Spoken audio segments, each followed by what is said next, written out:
కానీ నాకు నాలో చలనం లేదు. అయినా కానీ నేను దేవుణ్ణి వేడుకుంటూనే ఉన్నా. ఆ టైంలో పాస్టర్ గారు వచ్చారు, ప్రార్థన చేశారు. చేసిన తర్వాత కొంచెం కొంచెం కాళ్ళు కొంచెం కదిలించటము రావడం మొదలైంది.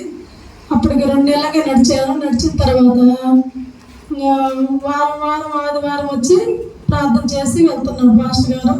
ఆ టైంలోనే నాగమ్మ, సమయలు, మరి అంజమ్మ పాస్టర్ గారు వచ్చి ఒకసారి వచ్చి 1-2 సార్లు వచ్చి ప్రార్థన చేశారు. తర్వాత సంవత్సరం అంతా పాస్టర్ గారు వచ్చి ప్రతి ఆదివారం చేసి వచ్చారు. వచ్చిన తర్వాత నాలో స్వస్థత వెలిగింది. దేవుడు నన్ను నడిపించాడు. నడిపించిన తర్వాత ఈ మధ్యలో ఏమవుతుందంటే ఎక్కువగా పని చేసినప్పుడు ఆ పని ఒత్తిడి వల్ల ఎక్కువగా వంగి పని చేయడం నాకు నడుము నొప్పి వచ్చిందని నేను ప్రార్థన చేసుకోవడము, కొంచెం 1-2 రోజులు రెస్ట్ తీసుకోవడం జరుగుతుంది. జరిగిన తర్వాత ఈ మధ్య ఏమైందంటే కొండకి వెళ్ళాను ప్రార్థనకి. మొన్న శుక్రవారం వెళ్ళి కొండ దిగేటప్పటికి ఎందుకో నాకు కళ్ళు తిరిగినట్టు వచ్చింది. వచ్చిన తర్వాత కొంచెం స్టార్ట్ అయింది చేయము. తర్వాత మళ్ళా దేవుని సన్నిధికి వచ్చాను. మొన్న ఆదివారం వచ్చాను.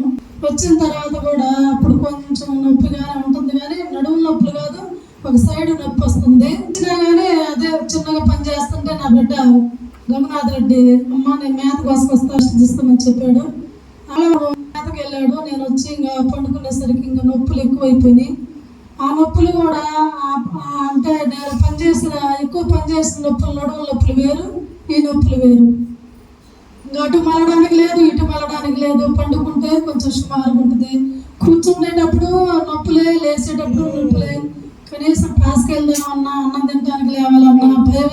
ఏంది ప్రభు ఇలా వచ్చింది, మరి ఎందుకు ఇలా వచ్చిందో అని నేను ఆర్ఎంపీ డాక్టర్ దగ్గర సాయంత్రం 5 మా కోడలు తీసుకొని 6కి వెళ్ళింది. ఆయన నుండి 4 టాబ్లెట్లు ఇచ్చి, అమ్మ ఇంజక్షన్ చేయించుకో, ఇంజక్షన్ వద్దు, నేను రేపు ఒకవేళ తగ్గకపోతే రేపు వచ్చి చేయించుకుంటాను, పని లేదులే అని చెప్పాను. ఇంటికి వచ్చిన తర్వాత ఇంకా బాగా భారంగా ఉంది, ఎక్కువగా ఎంత నొప్పులు అంటే చెప్పలేమన్నమాట.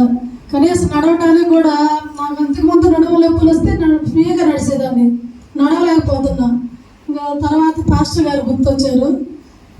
ఇక్కడ సంగతి నాకు ఇలా ఉన్నది, ఈసారి ఏందో చాలా భారంగా ఉంది అని చెప్పేసరికి ఈసారి ఇలా ప్రార్థన చేస్తానని చెప్పారు. 6 5:30 అయిందిలే.